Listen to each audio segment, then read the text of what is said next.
여러분, 사람이 세상을 살아가는데 가장 필요한 게 무엇입니까? 머릿속에 막 돈이라는 것이 막 그려지죠. 돈도 필수적으로 있어야 하는 것은 틀림이 없는데 가장 근본적인 것은 무엇인가 하면은 사랑입니다. 사람은 사랑의 존재입니다. 해바라기가 해를 쫓아가듯이 사람은 사랑을 향해서 자기의 마음을 열고 사랑을 향해서 자기의 모든 것을 투자하고 사랑에 흥분하고 사랑에 감사하고 사랑하면 그 사랑 안에서 모든 에너지를 얻어서 이 거친 세상을 이겨나갈 수가 있습니다. 청소년들이 여러 가지 모양으로 이래저래 우리들이 봤을 때 많은 문제를 일으키고 있다 그러는데, 그렇죠. 문제를 안 일으킨 시대가 없습니다. 모든 시대의 청소년들은 기성세대가 바라봤을 때 문제를 일으켰어요. 근데 제가 봤을 때는 그렇게 가출을 하고 폭력을 행사하고 우리가 상상하지도 못한 나쁜 짓을 하는 그 마음 속에는 사랑을 받지 못했어. 나에게 관심을 좀 가져달라. 나에게 사랑을 공급해달라는 사랑의 몸부림이 그 속에 있다고 저는 그렇게 생각하고 있습니다. 금년 들어서 자살자가 7,000명이 넘었다는 신문 보도를 봤습니다. 여러 가지 형편과 처지에 따라서 견디다 못해, 더 이상 참다 못해, 버티다 못해가지고 극단적인 그러한 방법을 택했겠죠. 그러나 정말로 그 사람들에게 필요한 것은 사랑이었습니다. 누군가가 손 내밀어주고 누군가가 따뜻한 말 한마디만 해줬더라도 그러한 극단적 선택을 하지 않았을 것입니다. 그런데 안타깝게도 우리가 살고 있는 이 땅에 하루 평균 자살자가 40명에 달한다는 이 통계에는 우리가 잊을 수가 없습니다. 이런 속에서 우리 교회가 어떤 역할을 해야 되느냐? 사랑의 공급체가 되어야 된다는 거죠. 우리를 만드신 하나님이 사랑이시고 예수님은 우리를 사랑해서 목숨까지 버려주셨고, 그리고 오늘 본문에 있는 말씀처럼 그 예수님께서 너희들 좀 사랑해라. 심지어는 뭐까지 사랑하라고 그랬느냐? 2절 말씀 가운데 44절 말씀 가운데 보면은 나는 예수님이지 하시는 말씀이에요. 나는 너희에게 이르노니 너희 원수를 사랑하며. 여러분, 세상 살아가면 원수가 있죠. 우리 장로님께서 기도하셨습니다만 저 이스라엘 땅, 가자 지구라는 곳을 제가 가서 보고 충격을 받았던 것은 그 옹벽을 쌓았는데 큰 세면 벽을 쌓아놨습니다. 그리고 그 안에 출입하는 모든 것을 통제하고 이렇게 하면서 나름대로 살롬, 평화를 유지하고 있었는데 근본적인 문제가 해결이 되지 않으니까 그게 이제 터져나온 거예요. 그래서 결국은 전쟁이라는 무서운 결과를 이렇게 보여주고 있습니다. 얼마나 많은 사람들이 이유도 원인도 까닭도 모르고 죽어갔겠습니까? 많은 어린아이들이 죽고 여성들이 죽고, 다시 말하면은 약자들이, 전혀 전투 능력이 없는 자들도 무수히 희생되고 있다는 그런 안타까움을 우리가 보고 있는데 왜 저럴까? 원수지간이에요. 성경 속에 나타나 있는 그 혈통적인 관계를 통해서 우리는 너무나 쉽게 이해할 수 있습니다만은 원수지간이라는 거죠. 여러분, 우리가 저런 전쟁을 일으킬 만한 원수는 아니지만은 여러분들이 세상을 지금까지 살아오면서 마음에 지워지지 않고 잊혀지지 않는 원수가 있지 않습니까? 아마 그런 원수가 없다고 생각하면은 여러분은 세상에 사는 사람이 아니겠죠. 다 있습니다. 근데 예수님께서 뭐라 그런가 하면 원수를 사랑하라고 이야기를 할 거예요. 원수, 너를 괴롭히고 너를 힘들게 하고 너를 고통스럽게 했던 자들을 향해 가지고 너는 공격해. 너가 받았던 어려움 일상으로 대항을 해라. 막 이렇게 말씀하실 것 같은데, 그런 말씀을 들어야 우리가 속이 후련할 것 같은데 이걸 사랑하라고 그러는 거예요. 더 나아가서 너희를 박해하는 자를 위해서. 여러분, 세상에는 세 종류의 사람이 있다고 제가 자주 말씀을 드리죠. 제일 첫 번째는 나를 위하는 사람. 나를 위해서 기도하고 내가 교회 안 나오면 걱정해서 전화해서 왜 안 나오냐 그러고, 내가 보이지 않으면은 계속 연락을 하고 나를 위하는 사람이에요. 두 번째는 나를 해하는 사람, 해치는 사람이 있습니다. 숫자적으로는 적은데 굉장히 고통스러워요. 내가 하지도 않는 일을 했다고 남에게 소문을 내고, 나를 모함하고 막 이렇게 하는 나를 해치는 사람. 마지막으로는 나에게 무관심한 사람. 내가 잘 되어도 뭐 잘했다 소리, 못해도 뭐 왜 그러냐 소리, 전혀 나에게 관심 없는 사람. 이런 사람들이 이 지구 총 80억 인구 가운데 대다수겠죠. 이런 세 부류의 사람들이 있습니다. 그 가운데 박해하는 자는 나를 해치는 자겠죠. 그러면 어떻게 해야 되겠어요? 나도 갚아야 되지 않겠어요? 좋은 것은 아니지만은 내가 손해를 본 만큼.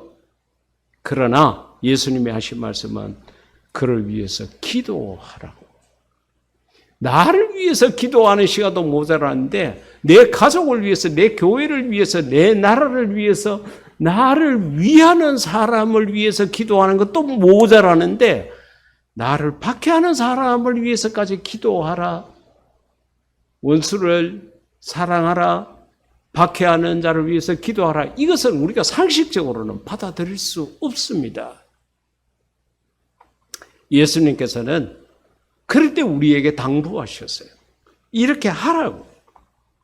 예수님께서 사랑의 요청을 하셨습니다.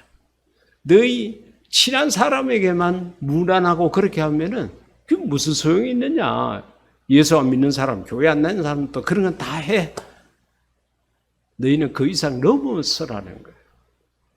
자, 그렇다 그러면은 우리가 정말 인간의 힘으로 하기 어려운 원수를 사랑하고 박해하는 자를 위해서 기도하는 이 일을 하라고 하신 예수님은 도대체 어떤 분이냐?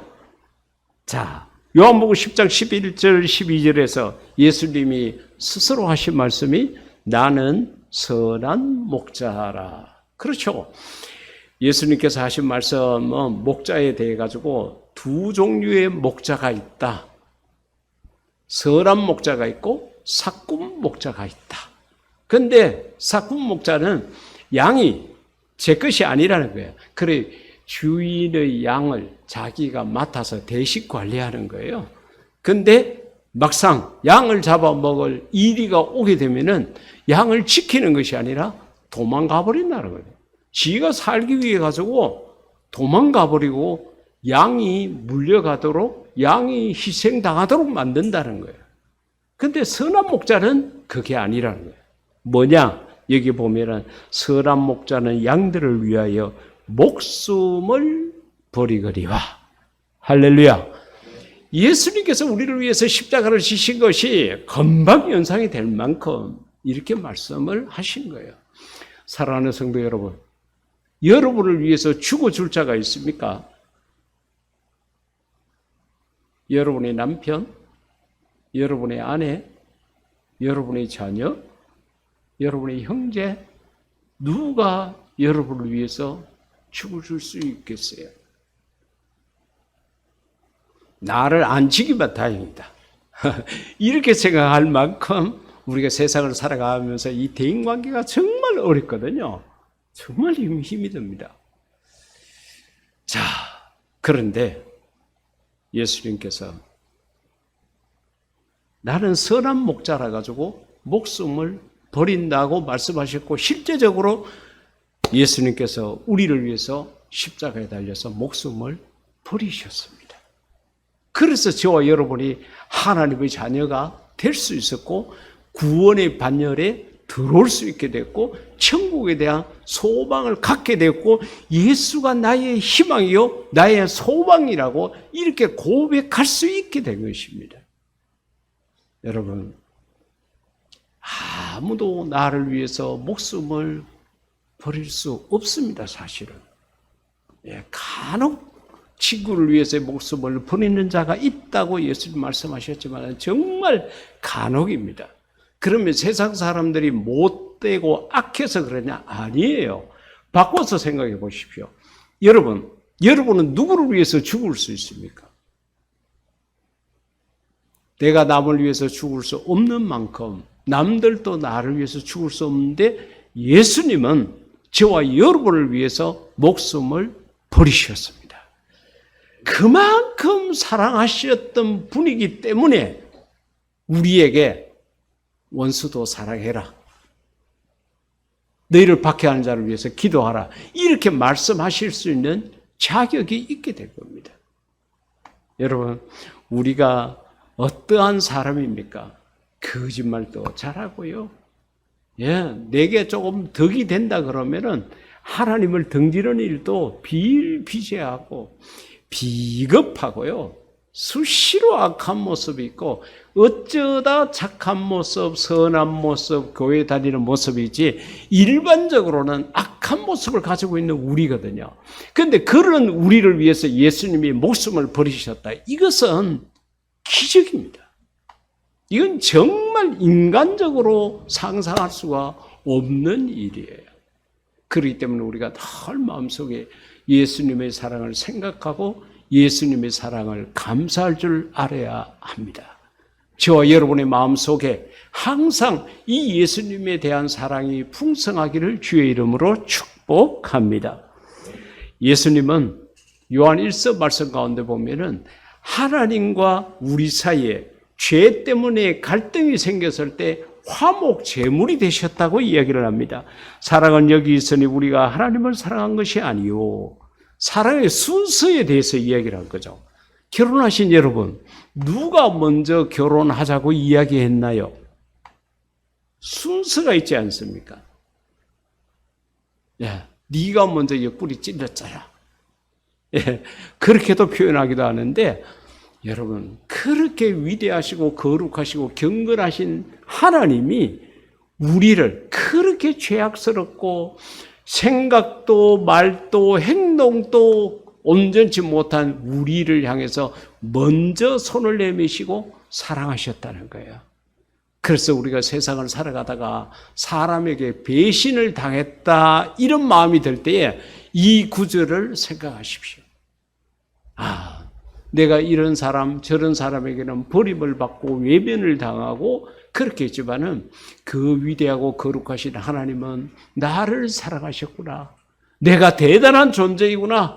저 사람은 나의 직가를 모르지만은 하나님은 나의 직가를 아시고 나를 이렇게 품어주셨구나 생각하고 사랑의 그 상처를 잘 극복하는 자가 되기를 주의 이름으로 부탁을 드립니다.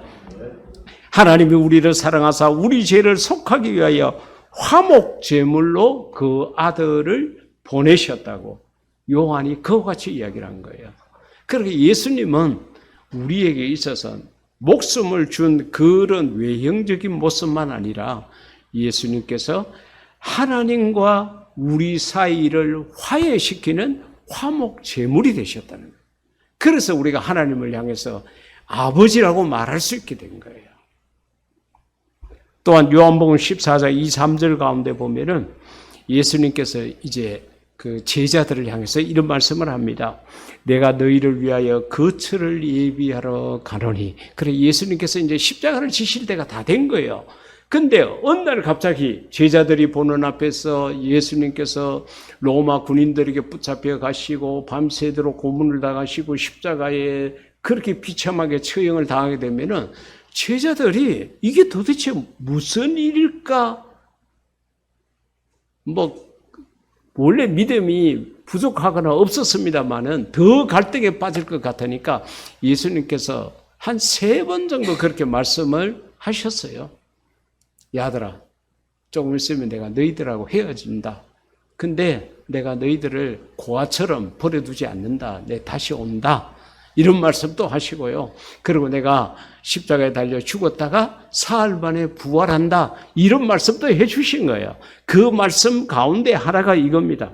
그래, 내가 너희를 위해서 처소를 예비하러 가노니 너희를 위하여 거처를 예비하면, 이제 하나님 나라에 가시니까 그곳에서 저와 여러분이 있을 거처를 그렇게 예비하신다는 거죠. 이것은 우리가 이 땅에서 하나님 때문에, 말씀 때문에, 복음 때문에 헌신하고 수고하고 헌금하고 했던 그 모든 것들이 하늘 상급으로 지어진다. 이렇게 생각하시면 옳습니다. 내가 다시 와서 너희를 내게로 영접하여, 그러니까 내가 집을 다 준비해 놓고 그 다음에 내가 다시 와서 너희들 데리고 그 집으로 갈 거다. 거처를 예비하러 간다. 그같이 말씀하신 거예요. 저는 이 경산 바닥에만 70년 살면서 제 머릿속에 이사를 했던 기억이 12번까지는 머릿속에 남아 있습니다. 그러니까 이 좁은 바닥에 12번이나 이사를 했으니까 안 살아본 데가 없겠죠. 저 성암산 밑에 저기서부터 저 남매지 있는 데까지, 니아가에다가 세간살이를 싣고 그래서 이사를 하고 했던 그런 기억이 있어요. 그렇게 이사를 다니면서 생각을 한 게, 누가 내가 살 집을 하나 줬으면 얼마나 좋을까. 어릴 때 그런 마음들이 있었어요. 집이 있는 친구를 보면 굉장히 부러웠죠. 저 친구를 이사 안 가도 되니까. 아마 그런 마음 때문에 필리핀에다가 그 거처가 없는 사람들, 집이 없이 그렇게 살아가는 어려운 사람들을 위해서 사랑의 집을 계속 지어주고 있는지도 모릅니다. 하나님께서 집 없는 사람의 고통을 어릴 적부터 저로 하여금 경험하게 하셨기 때문에 그렇습니다. 청소년 아침 무료급식도 그렇죠. 여기 가까이 있는 중앙초등학교에 제가 다녔는데, 점심시간 되면은 집에 가서 밥 먹고 오라 그래요. 학교에서도 줄 게 없고, 집에 간들 먹을 게 없죠. 그러니까, 이 마당에, 원래 여기가 청과시장이었습니다.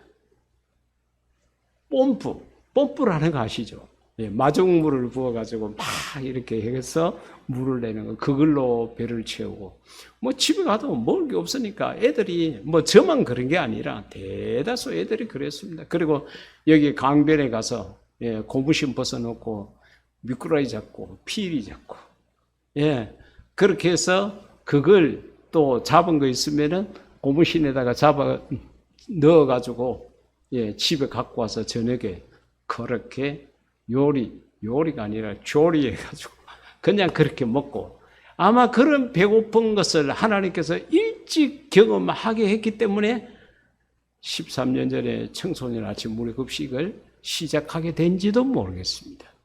하여튼 어렵고 힘든 환경과 여건, 그런 게 참 세상을 살아가다 보면 많이 있지만은 집 없는 서름, 이것은 우리가 새방살이를 하고 하면서 다 경험해 볼 수 있는 거잖아요.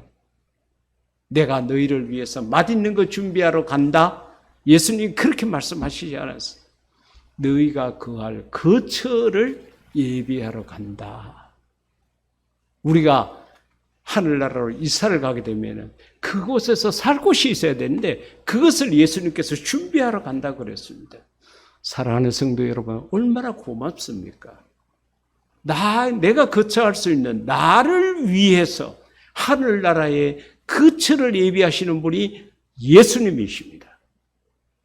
이 예수님을 사랑하기를 주의 이름으로 부탁드립니다.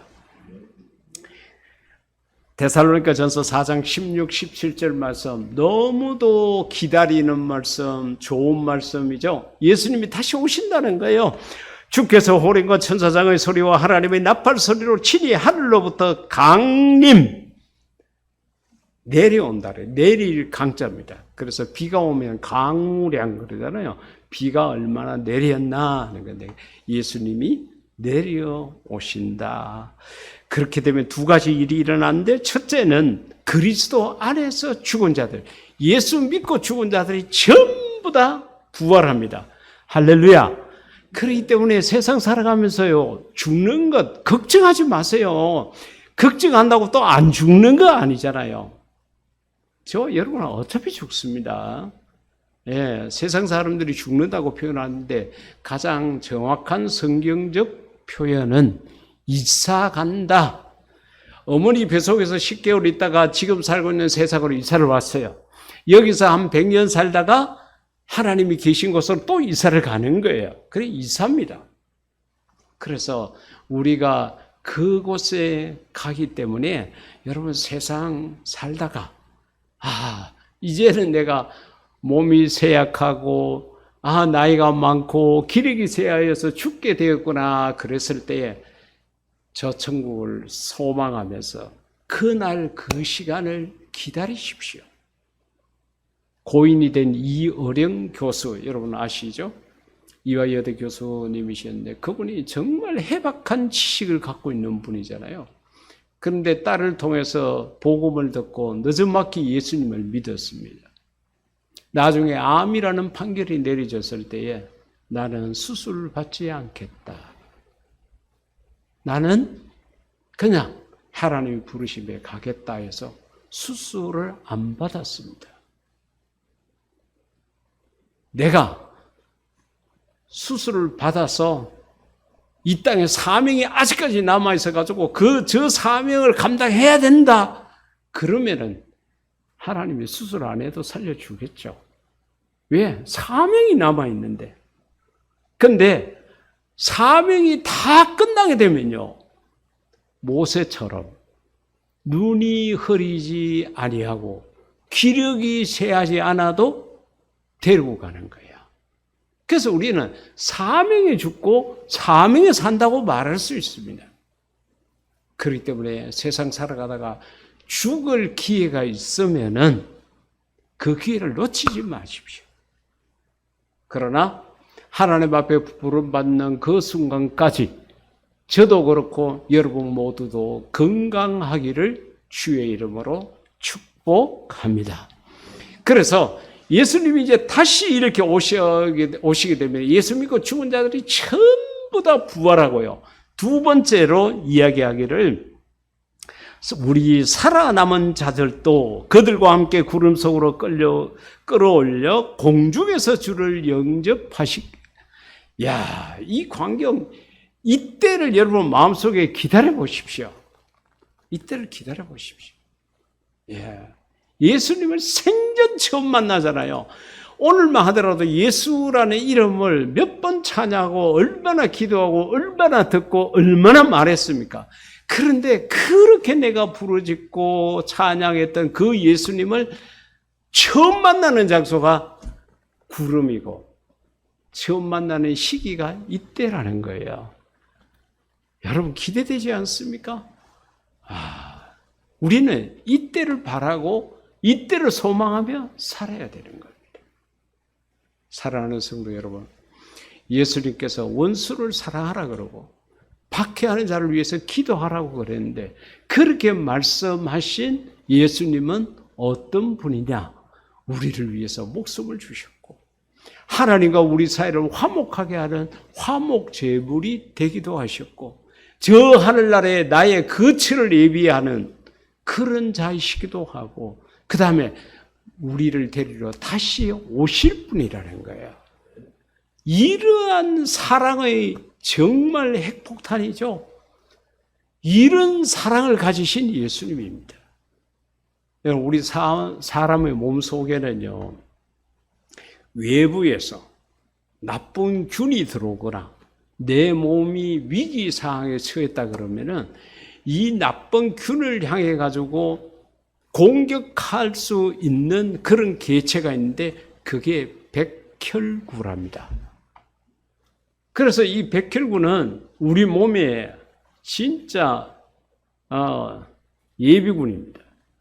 건강할 때는 그냥 그 역할이 별로 없다고 생각할 수 있지만 그러나 막상 외부에서 침략자가 들어오게 되면 병균이 들어오게 되면 이 백혈구가 나가서 싸우게 된다. 근데 이 백혈구 수치가 낮거나 그렇게 하게 되면 우리가 흔히 백혈병 걸렸다. 외부에서 들어오는 이 병균을 대항해서 싸울 그런 힘이 없게 되니까 결국 사람이 금방 죽게 됐겠죠. 이 역할을 백혈구가 감당을 하고 있는데 싸우는 방법이 뭐냐?